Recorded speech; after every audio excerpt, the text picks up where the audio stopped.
जय बोलो देवादिदेव खजराट श्री भगवान महावीर स्वामी की जय जय जय। अहिंसा परमो धर्म की जय जय जय। परम पूज्य आचार्य गुरुवर श्री विद्यासागर जी महाराज की जय जय जय। बोलिए परम पूज्य अक्षर महर्षि प्रमाण सागर जी महाराज की जय जय जय। परम पूज्य अक्षर महर्षि अरहत सागर जी महाराज की जय जय जय। नमोस्तु महाराज श्री नमोस्तु महाराज। एक बार सागर से किसी ने कहा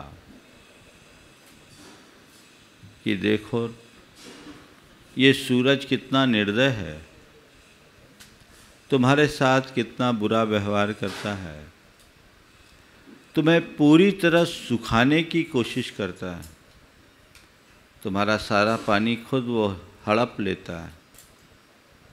तुम्हारे मन में सूरज से बदला लेने की भाव नहीं होते। सागर ने कहा नहीं, ऐसा नहीं है, सूरज ठीक करता है।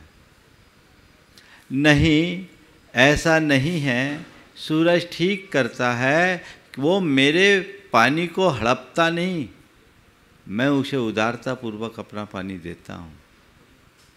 वो मेरे पानी को हड़पता नहीं, मैं स्वयं उदारतापूर्वक अपना पानी उसे प्रदान करता हूँ और वो मेरे पानी का खारापन मिटाकर उसे वापस बरसाता है और मुझे वहाँ पहुँचा देता है जहाँ की मेरी ज़रूरत है, क्योंकि मैं खुद अपने भीतर सूखी धरती को हरा करने की क्षमता नहीं रखता। वहाँ तक जाने की मेरी सामर्थ्य नहीं है, क्योंकि मैं नीचे हूँ, धरती ऊपर है। लेकिन सूरज मुझ पर बड़ी कृपा करता है कि मेरा पानी लेकर मुझे शुद्ध बनाकर वापस मुझे प्रदान करता है और इस प्रदान करने के क्रम में सारी सृष्टि का हित भी कर देता है। इसलिए मैं सूर्य को धन्यवाद देता हूँ कि तुम मेरे साथ जो कुछ भी कर रहे हो वो मेरे और जगत के भले के लिए कर रहे हो। कितना ऊंचा दृष्टिकोण है सागर का।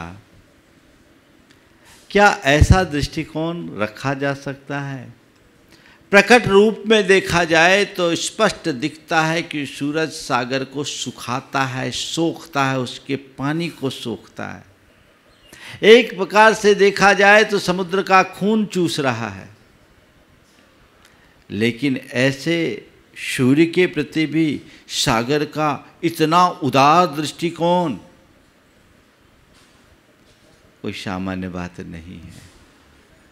साधारणतया जब कभी भी किसी के प्रति कोई दुर्व्यवहार होता है तो दुर्व्यवहार करने वालों के प्रति मन में क्षोभ होता है और उसके प्रति बदले की भावना जागती है। व्यक्ति बदला लेने के लिए तुल जाता है, उससे बैर बांध लेता है। पर यदि व्यक्ति की दृष्टि थोड़ी सकारात्मक और आध्यात्मिक हो तो वो अपने शत्रु के प्रति भी प्रेम रखने का भाव जगा सकता है, उसके प्रति भी अपनी ओर से कृतज्ञता का भाव प्रकट कर सकता है, जैसा सागर ने सूर्य से किया कि नहीं वो सही करता है। ऐसा करके वो मुझे शुद्ध करके मुझे लौटाता है और मुझे वहाँ तक पहुँचा देता है जहाँ मेरी अपनी पहुँच नहीं है। अपने मन से पूछो तुम्हारे मन में क्या भाव आता है। तुमसे कभी किसी ने कुछ बुरा किया तो उसके द्वारा बुरा किए जाने के बाद तुम्हारा मन तुम्हें क्या कहता है, उस व्यक्ति के प्रति तुम्हारे मन में कैसे भाव होते हैं। उसने मेरा बुरा किया, मैं मौका देखूंगा, बदला लेके रहूंगा, उसे छोड़ूंगा नहीं। उसने मुझे सब लोगों के बीच बड़ी इंसल्ट कर दी ना, देख जब मौका मिलेगा तो मैं कहीं का नहीं छोड़ूंगा। उस समय तो मैं मन महसूस करके रह गया। हालांकि मेरी थोड़ी सी गलती भी थी, लेकिन उसे इस तरह से सार्वजनिक रूप से मुझे नहीं कहना था। अब मैं तो छोड़ूंगा नहीं, बदला लेकर रहूँगा। और कई ऐसे लोग भी मिल जाते हैं जिसमें और आग लगाते हैं। हाँ हाँ ठीक है, ऐसा मौका चूकना नहीं चाहिए। जब मौका आए अपन को ज़रूर बदला लेना है, क्योंकि उसने सब लोगों के बीच तुम्हें जलील किया है। हाँ मुझे जलील किया है, मैं भी उसे उसकी औकात का पता लगा दूंगा। ये जो सोच है ये क्या है? एक प्रतिशोध की भावना है, जो नकारात्मक भावना है। मन में आग लगती है और उस आग में व्यक्ति खुद झुलसता है। सारे जीवन अशांत, व्यग्र, बेचैन और परेशान रहता है, क्योंकि जहाँ आग लगती है वहाँ केवल और केवल विनाश ही होता है। बदला लेने की भावना, प्रतिशोध की भावना मनुष्य के मन में बैर भाव की वृद्धि करती है, और जिसके हृदय में बैर भाव की वृद्धि होती है वो अपने जीवन की प्रगति कभी नहीं कर सकता, क्योंकि प्रतिशोध मनुष्य की प्रगति में सबसे बड़ी बाधा है। उसकी सारी शक्ति, ऊर्जा और सत्व उसी कार्य में लग जाती है जो पूरी तरह नकारात्मक है। हमें अपने जीवन को सकारात्मक दिशा में आगे बढ़ाने की कोशिश करना चाहिए। अब सवाल है, बदले का भाव क्यों? बदले का भाव क्यों? बदला कैसे ले? बदले का परिणाम क्या? और बदला की भावना से मुक्ति का उपाय क्या? हमारे मन में किसी के प्रति जो बदले का भाव आता है, यथार्थ देखा जाए तो ये सब हमारे अहम की परिणति है। किसी व्यक्ति ने ईर्ष्यावश, द्वेषवश, क्रोधवश, कामवश हमारे साथ कोई दुर्व्यवहार किया, हम उससे प्रभावित हो गए, और प्रभावित होते ही मन में गांठ बन जाती है, प्रतिशोध की ज्वाला जलने लगती है कि अब इसका बदला मैं लेकर रहूंगा, उसे मैं छोड़ूंगा नहीं, अब उसकी खैर नहीं। ये वैर है, चलता है। ऐसा क्यों? मनुष्य के भीतर का अहंकार उसे बड़ा रूखा बना देता है, वो उसके व्यवहार को बिल्कुल विचित्र बना देता है, माफ करने की स्थिति उसके अंदर कभी उत्पन्न नहीं होने देता। और ऐसा करके क्या करता है? वो अपना ही नुकसान करता है। हमने किसी को अपना शत्रु माना, उसके साथ बैर बांध लिया, उसके प्रति बदला लेने का भाव अपने मन में जगाया, तो संत कहते हैं ऐसा करके तुम अपने शत्रु की ताकत को बढ़ा रहे हो, यथार्थ शत्रु का ही काम कर रहे हो। जिसे तुम अपना शत्रु मान रहे हो, उसे शत्रु केवल इसलिए मान रहे हो कि उसने तुम्हारा नुकसान किया, तुम्हें नुकसान पहुंचाया, तुम्हारा अहित किया, तुम इस वजह से उसे अपना शत्रु मान रहे हो। पता नहीं उसने जो व्यवहार किया किस भाव से किया, उसकी वो जाने, लेकिन उसकी बात से प्रभावित होकर तुमने अपने भीतर जो आग लगाई है, इससे तो तुम्हारा नुकसान हो ही रहा है कि नहीं? इससे तुम्हारा नुकसान हो रहा है, वो तुम्हें अंदर से जला रहा है, तुम्हारी सारी शक्ति और सामर्थ्य उसमें स्वाहा हो रही है।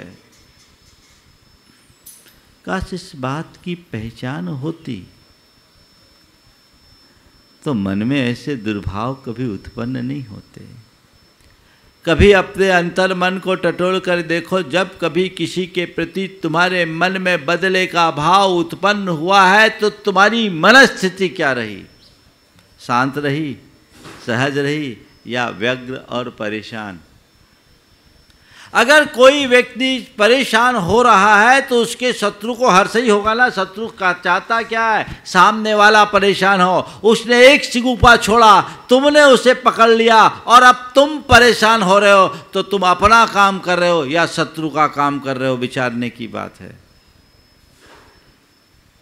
जिस दिन ये समझ आ जाए उसी दिन बदला, प्रतिशोध या बैर का भाव मन में टिक नहीं सकेगा।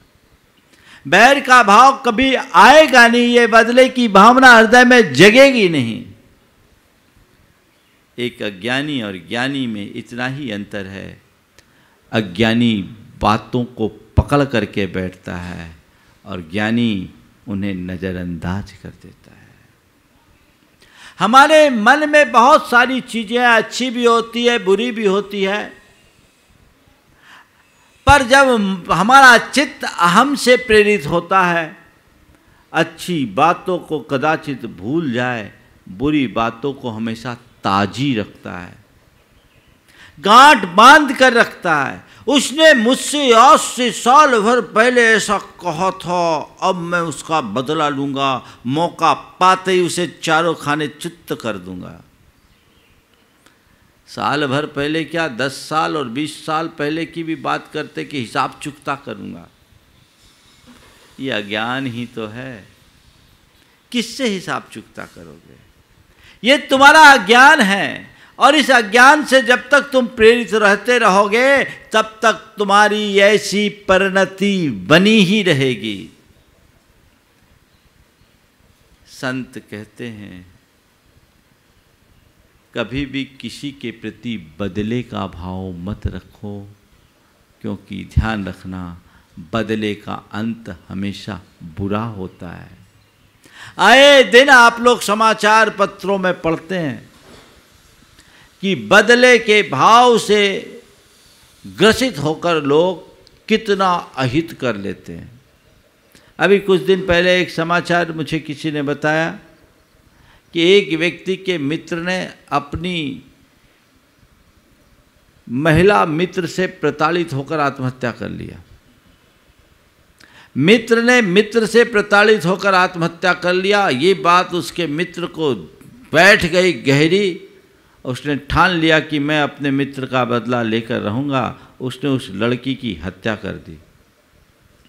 उस लड़की की हत्या कर दी। बाद में भेद खुला, उसकी भी बर्बादी हो गई। एक बदले के भाव से 3 परिवार का विनाश हुआ और संयोग तीनों अपने अपने घर के इकलौते संतान थे। किसके साथ बदला?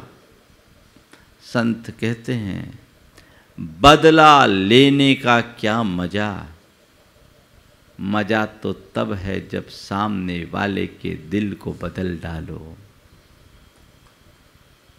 बदला लेने का क्या मजा, मजा तो तब है जब सामने वाले का दिल बदल डालो। शत्रु को मिटाने की जगह शत्रुता को मिटाने का प्रयत्न करना चाहिए। तुम शत्रु को कितने मिटाओगे? एक को मिटाओगे, दूसरा दूसरे को मिटाओगे, तीसरा खड़ा हो जाएगा। वस्तुतः बाहर जिसे तुम शत्रु के रूप में देख रहे हो वो तुम्हारा असल शत्रु नहीं है। असलियत में तुम्हारा जो शत्रु है वह तो तुम्हारे भीतर बैठा है, वो तुम्हारे मन का विकार है, वो तुम्हारे अंदर का दुर्भाव है जो तुम्हारा अहित कर रहा है, तुम्हारी चेतना को जड़ता क्रांत कर रहा है। उस शत्रु को हटाओ। जब तक तुम्हारे मन में बदले की भावना होगी शत्रुता बढ़ेगी, और क्षमा का भाव आएगा शत्रुता मिटेगी, प्रेम बढ़ेगा। तो अपने जीवन में जो बदले का भाव है उस भाव को क्यों हमारे अंदर के अहम के कारण व्यक्ति उसे इशू बना लेता, ऐसा किया इसलिए मैं ऐसा करके छोड़ूंगा। यदि उस समय व्यक्ति अपनी सोच को थोड़ा बदल दे और उसकी जगह ये सोच ले कि जिसके प्रति मैं बदले की भावना रख रहा हूँ उसका कोई विशेष दोष नहीं, वो तो बाहर से केवल एक निमित्त बन करके आया है। अंतरंग कारण तो मेरे पाप का उदय है। मैंने कभी उसे परेशान किया होगा, आज वो मुझे परेशान करने के लिए आ गया। आज फिर मैं उसे परेशान करूंगा तो कल फिर वो मुझसे ताकतवर बनकर मुझसे परेशान करेगा। ये संतति तो भाव भवांतरों तक चलेगी। कब तक हम खींचतान करेंगे? इस अकाउंट को यहीं सेटल क्यों न कर लिया जाए? क्या ऐसी सोच नहीं रखी जा सकती? इसे यहीं सेटल कर लें, इसे आगे ना बढ़ने दें, तो मामला वहीं शांत हो सकता है। दो भाई, पहले दोनों में बड़ी प्रगाढ़ता थी, प्रेम भी था। समय बदला, बड़े भाई अपने बेटे के कहने में आकर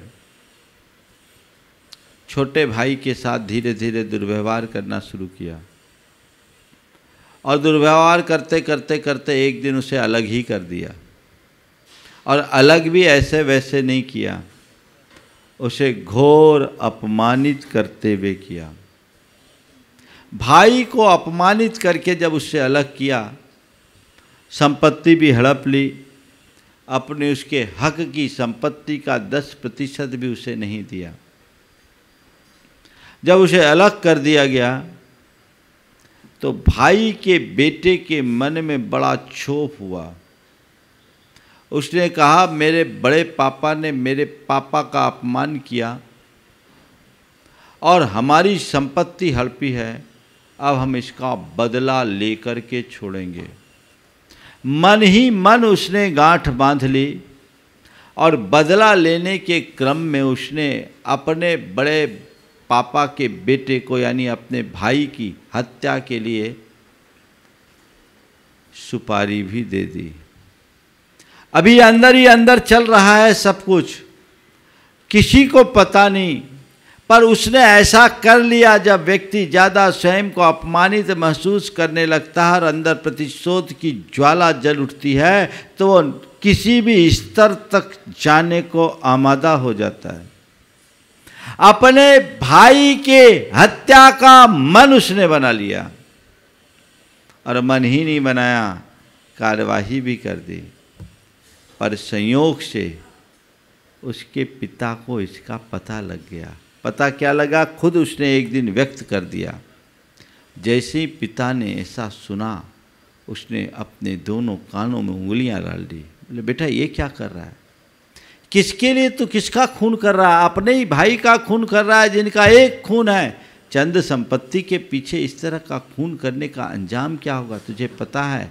ठीक है, तुझे लगता है कि बड़े पापा का व्यवहार अच्छा नहीं हुआ और उस व्यवहार में उस भाई का भी योगदान रहा, लेकिन बेटे इस तरह से शत्रुता पालने से कुछ नहीं होगा, इस तरह की बदले की भावना से कुछ नहीं होगा। आज तुम उसके साथ ऐसा करेगा, कल इसका भंडाफोड़ होगा तो तेरी भी बर्बादी होगी, मेरी भी बर्बादी होगी, पूरे कुल का विनाश होगा। इसमें कोई लाभ नहीं है। तन की, मन की, धन की, धर्म की, सब की क्षति है। इस तरह करने से क्या फायदा? हमें बिल्कुल इसे भूल जाना है और इस तरह के कुकृत्य की बात तो सपने में सोचना भी नहीं है। मुझे आश्चर्य है कि मुझ जैसे पिता से संस्कार पाने के बाद तेरे हृदय में ऐसे दुर्भाव क्यों आए? बेटे ये ठीक बात नहीं है। तुझे अपनी आलोचना करनी चाहिए, आत्मनिंदा करनी चाहिए और अपने इस कृत्य का पश्चाताप करना चाहिए। मैं तुझसे कहता हूँ, सबसे पहले त्वरित कदम उठाकर इस प्रसंग को यहीं रोको। और उसने तुरंत अपने बेटे को भेजा और जिनके साथ उसने अपनी कांटेक्ट की थी उनको वहीं रोका। और फिर पिता ने बेटे से कहा, बेटा किसी को दोष देना हमारा अपराध है, वो केवल निमित्त है। तत्व ज्ञान का आश्रय लेकर के चलो।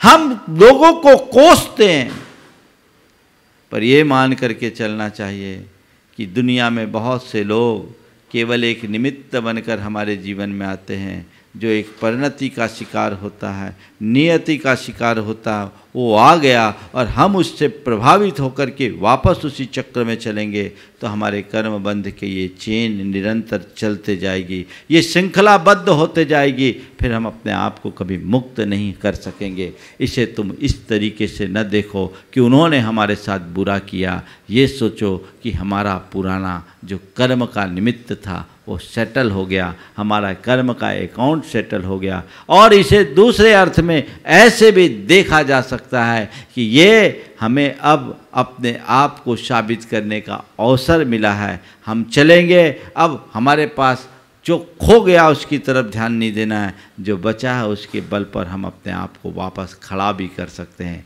पिता के संबोधे जाने के बाद बेटे का मन शांत हुआ, और यह चूँकि घटना है तो मैं ज़्यादा बोल नहीं सकता, लेकिन उसका प्रायश्चित बेटे को दिलाया, बेटे को लेकर आया कि इसके मन में ऐसा भाव हो गया महाराज, इसको प्रायश्चित दीजिए।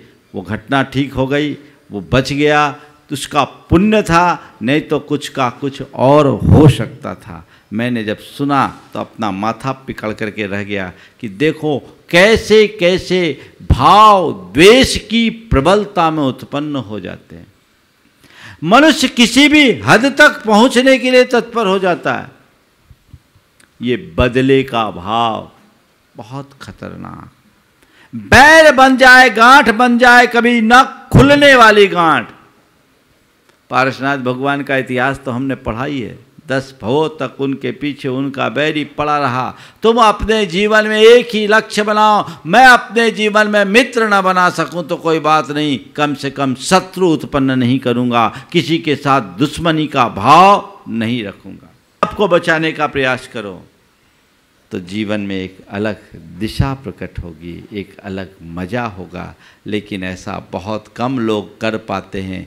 बदला लेने का भाव मनुष्य के मन में होता है। जब तक उसके लिए उसकी परिस्थितियां अनुकूल नहीं दिखती तब तक तो वो ठीक है, मन मसोस कर रह जाता है, लेकिन मौका मुक्त मिलते ही सांप की तरह अपना फन मारने की कोशिश करता है। संत कहते हैं ये बात ठीक नहीं है, इससे अपने आप को बचाइए। ये एक प्रकार की हिंसा है, और ध्यान रखना हिंसा और प्रतिहिंसा का दौर कभी थमता नहीं।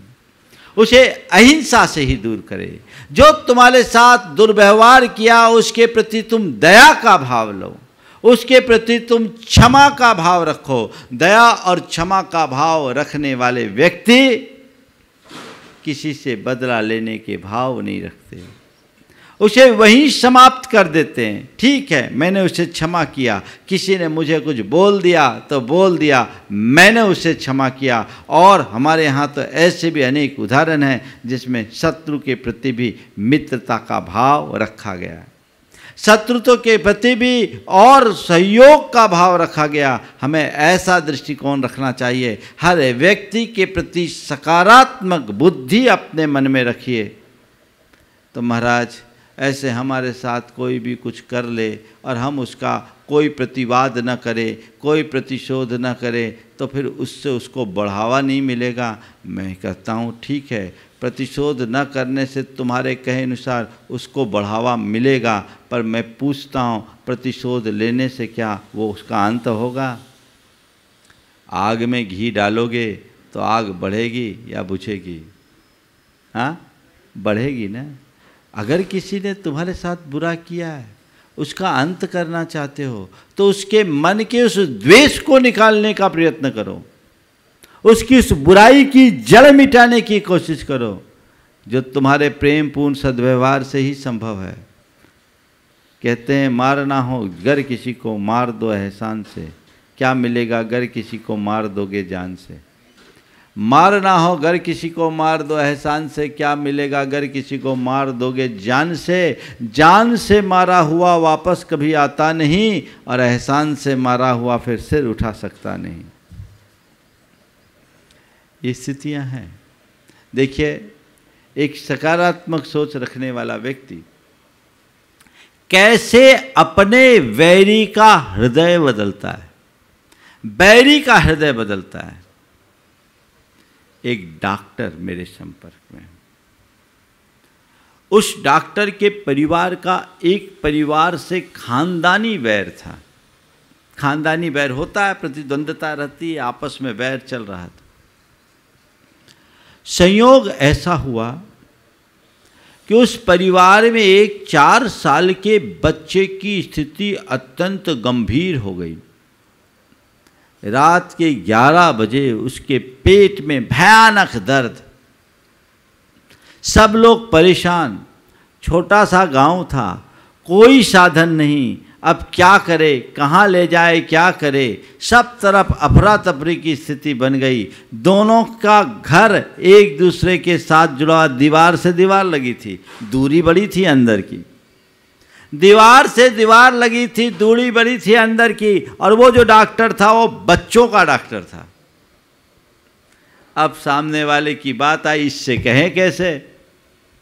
और अब इस समय रात में 10:30 11 बज गए। अब क्या करें, शहर भी जाना है तो 2-2.5 घंटे का रास्ता है। वो बोलने को राजी नहीं, कैसे बोले, आपस में ऐसी चल रही।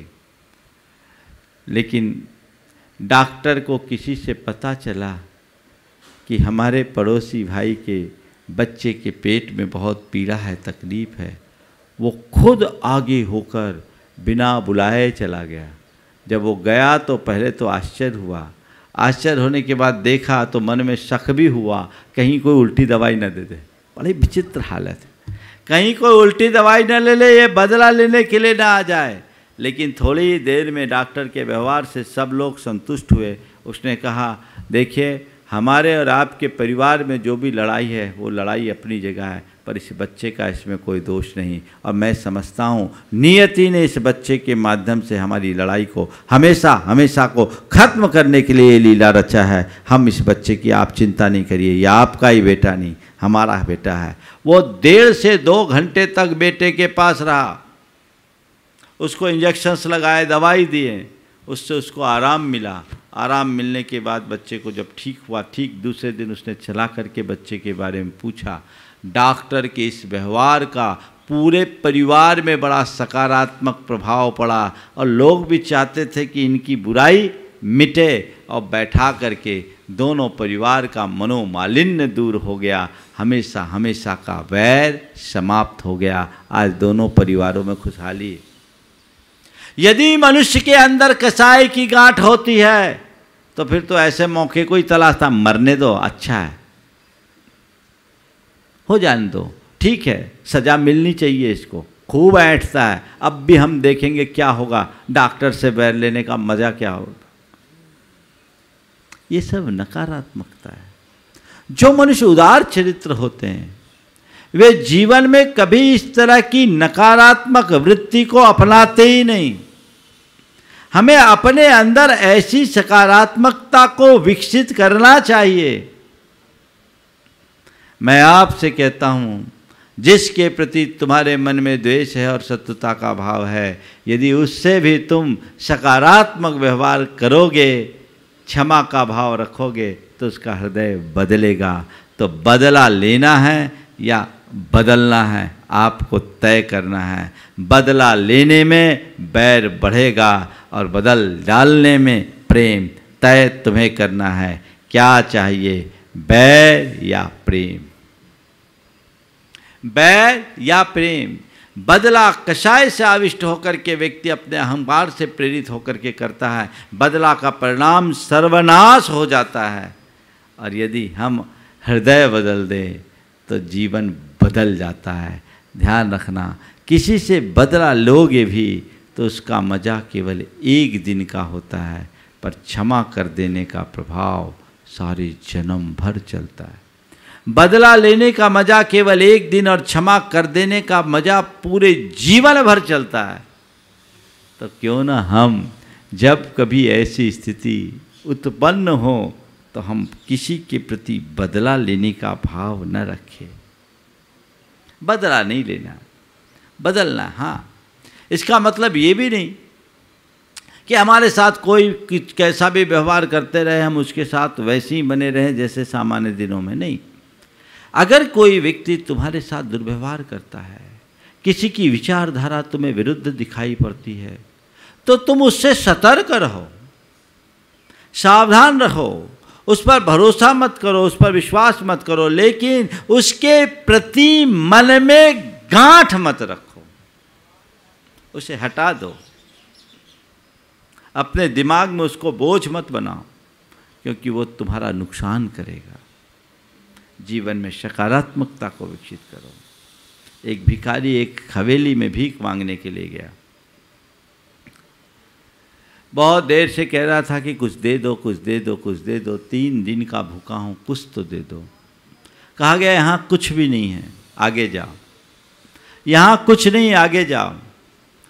भिखारी भी ऐसा वैसा, कुछ तो दे दो, 3 दिन का भूखा हूँ। अब सेठानी को गुस्सा आया, देने को बहुत कुछ दे सकती थी, पर जिसने आज तक कभी कुछ दिया नहीं वो क्या देगा। और गुस्से में उसने फर्श पोंछने का पोतना उस भिखारी पर दे मारा। बोले ले, कुछ चाहिए तो ये ले ले। भिखारी ने अत्यंत विनम्रता से उस पोतने को उठाया और बिना किसी प्रतिक्रिया के सीधे वहाँ से भगवान के मंदिर में गया और उस पोतने से एक बाती बनाई, बाती बनाकर दिया जलाया और दिया जला के प्रभु से प्रार्थना की, हे प्रभु, जैसे ये दीप इस पूरे मंदिर को प्रकाश से भर दिया, वैसे ही उस सेठानी के हृदय को भी प्रकाश से भर देना, तो मैं कृतार्थ हो जाऊंगा। क्या ऐसा भाव हमारे मन में आ सकता है? जिसने मेरा बुरा किया मैं उसका बुरा नहीं करूंगा। अब बुरा किया उसका बुरा न करूं, ये बात तो बहुत दूर। जिसने अच्छा किया उसका भी बुरा करने में लोग नहीं चूकते। ये सब तब होता है जब मनुष्य के हृदय में दुर्भावनाएं बलती है। तो मन को सहज बनाए रखने के लिए अपनी सहनशीलता को बरकरार रखते हुए क्षमा की भावना को वृद्धिंगत करे, बदले का भाव खत्म होगा। माफ कर लेने की वृत्ति अपने हृदय में जगेगी। 2 बातें हमेशा ध्यान रखना। अगर तुमसे किसी के द्वारा किसी के प्रति गलत हुआ है तो तुरंत तुम उनकी माफ़ी मांगो, उनसे माफ़ी मांगो और अपना प्रतिक्रमण करो। हाय, मुझसे गलत हो गया, मैंने गलत किया, मुझे इसका एहसास है। और सामने वाले से बन सको तो तुरंत जाकर के माफ़ी मांग लो, ताकि उसके मन में गांठ ना बने और वो अगर माफ़ कर दे तो मामला वहीं ख़त्म हो जाए। और कदाचित वो करे ना करे, तुम अपने हृदय से क्षमा याचना करो, अपना प्रतिक्रमण करो कि मुझसे गलत हो गया, इसका मुझे घोर पश्चाताप है, मैं अपने इस कृत्य की घोर निंदा करता हूँ और दोबारा ऐसे कृत्य की कभी पुनरावृत्ति नहीं करूँगा। तुम्हारे मन का ये प्रतिक्रमण तुम्हारे दोषों के समन में निमित्त बनेगा, बहुत कुछ पाप को काट देगा और तुम्हारे हृदय के क्षमा भाव से सामने वाले का हृदय भी परिवर्तित होगा। तो वैर की संतति वहीं पर आकर के रुक सकती है और जीवन के विकास का क्रम बढ़ सकता है। पहला काम आप ये करें। और दूसरा, नित्य जिस व्यक्ति के हृदय में बहुत जल्दी उत्तेजना आती है और एक दूसरे के प्रति बदला लेने का प्रबल भाव होता है, छोटी छोटी बातों में बदला लेने का प्रबल भाव हो जाता है, ये स्कूली जीवन से ही शुरू हो जाती है, मारपीट से लेकर के आगे चल करके तो सारे रिश्ते नातों में, अड़ोस पड़ोस से और अपने परिवार के अड़ोस पड़ोस और समाज व्यवहार में भी लोग इस तरह के बदला लेने की भावना रखते हैं। उसमें आपस में रंजिश होती है, बैर भाव बढ़ता है और उसका परिणाम भयानक होता है। इन सब से अपने आप को बचाइए और ये 2 वाक्यों को नित्य दोहराइए। मुझे सहन करना है, मुझे सहन करना है, मुझे सहन करना है, मुझे क्षमा रखना है, मुझे क्षमा रखना है, मुझे क्षमा रखना है। सामने वाला तुम्हारे प्रति जितना बुरा हो तुम उसके प्रति उतना अच्छा रखने की बात सोचो। अगर इस परंपरा को ही समाप्त करना है तब, और ये बात मैं खासकर उन लोगों के लिए कह रहा हूं जिनके बीच आपको रहना है, उनके साथ इस तरह का काम कतई उचित नहीं। कई बार तो लगता है लोग एक दूसरे के खून के प्यासे हो जाते हैं। खून के प्यासे क्या, षड्यंत्र पूर्वक एक दूसरे का खून तक कर देते हैं। लेकिन ये चीज़ें ठीक कतई नहीं है। हम किसी का नुकसान पहुंचाने की कोशिश करें तो उससे पहले हमारे खुद का नुकसान होता है। इस बात को हृदय में धार कर रखें। तो आज ब की बात है, हमें अपनी धारणा बदलनी है, किसी से बदला नहीं लेना है। हमें शत्रु को नहीं, शत्रुता को मारना। हमें बैर को नहीं बढ़ाना, बैर को मिटाना है। ध्यान रखना, जहाँ बैर होता है वहाँ एक पक्ष को स्वाहा होना ही पड़ता है। बिना एक पक्ष के स्वाहा हुए वैर शांत नहीं होता, क्योंकि बैर से वैर बढ़ता है और प्रेम से प्रेम। हम जितना प्रेम भाव जगाएंगे उतना हमारे जीवन का विकास होगा। तो हम अपने मन के बैर भाव को मिटाते हुए प्रेम भाव को जगाने की कोशिश करें और जीवन का चरमोत्कर्ष करके अपने जीवन को धन्य करें। समय आप सबका हो गया है। मैं मंगल भावना की 4 पंक्तियों के साथ विराम लूँगा ताकि हम बैर पाप अभिमान से अपने आप को बचा सकें। मंगल मंगल होए जगत में सब मंगलमय हो। मंगल होई जगत में सब मंगलमय हो। इस धरती के हर प्राणी का मन मंगलमय हो। इस धरती के हर प्राणी का मन मंगलमय हो। कहीं क्लेश का लेस रहे ना दुख कहीं भी हो। कहीं क्लेश का लेस रहे ना दुख कहीं भी हो। मन में चिंता भय न सतावे रोग शोक नहीं हो। मन में चिंता भय न सतावे रोग शोक नहीं हो। नहीं बैर अभिमान हो मन में क्षोभ कभी नहीं हो।